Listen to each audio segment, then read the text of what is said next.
প্রয়াত মান্নাদের একটা গান শুনেছিলাম অনেক আগে, কারণ আমার আব্বার অনেক পছন্দের শিল্পী ছিল মান্নাদের গান শুনতো, তখন একটা গান শুনতে পেরেছিলাম আর কি। এই কুলে আমি আরো এই কুলে তুমি, মাঝখানে নদী ওই বয়ে চলে যায়।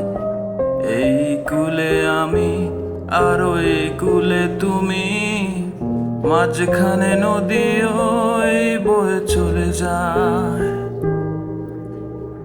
এই গানটি খুব সুন্দর একটি গান, এবং গানটা হচ্ছে একটা বিরহের গান।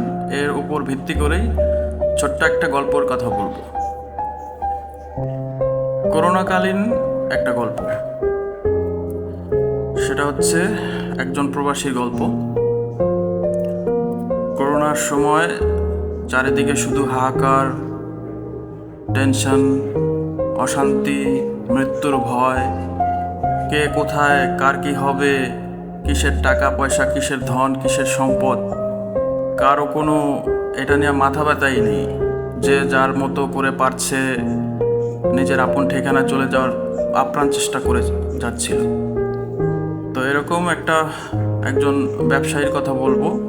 তার ওয়াইফ তাকে বারবার শুধু রিকোয়েস্ট করে বলছিল, অন্তত পক্ষে তোমার লাশটা যেন দেখতে পারি মারা গেলে। সবাই মারা যাচ্ছে, সব দেশে মানুষ মারা যাচ্ছে, তুমি যত তাড়াতাড়ি পারো চলে আসো, অন্তত পক্ষে তোমার লাশটা আমি যেন দেখতে পাই। তো লোকটা পাগল হয়ে যায় আসার জন্য।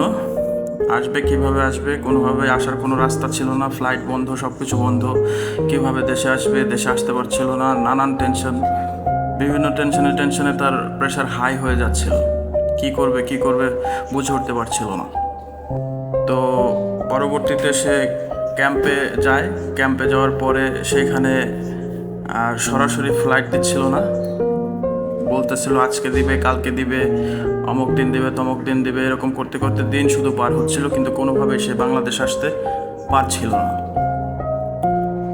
তো পরবর্তীতে করোনার ভয়াবহতা এত বাড়ছিল, টেনশন হচ্ছিল, তো ক্যাম্পে বসে কথা বলতে পারছিল না, অনেক কষ্ট হচ্ছিল কথা বলতে তার ওয়াইফের সাথে অনেক দিন পরে যখন কথা হয়, প্রায় দীর্ঘ 17 দিন পরে যখন কথা হয়, তখন ওয়াইফ কান্নাকাটি করতেছিল, বলতেছিল যে তুমি তাড়াতাড়ি চলে আসো, যেভাবে পারো চলে আসো, আমি আর নিতে পারছি না।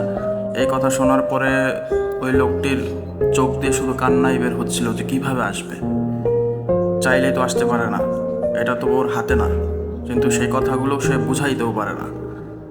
তো পরবর্তীতে অনেক কষ্ট করে সব কিছু ম্যানেজ করে একদিন চলে আসে হুট করে, এসে যেন নতুন জীবন পায়। ভালো থাকবেন, আবার দেখা হবে।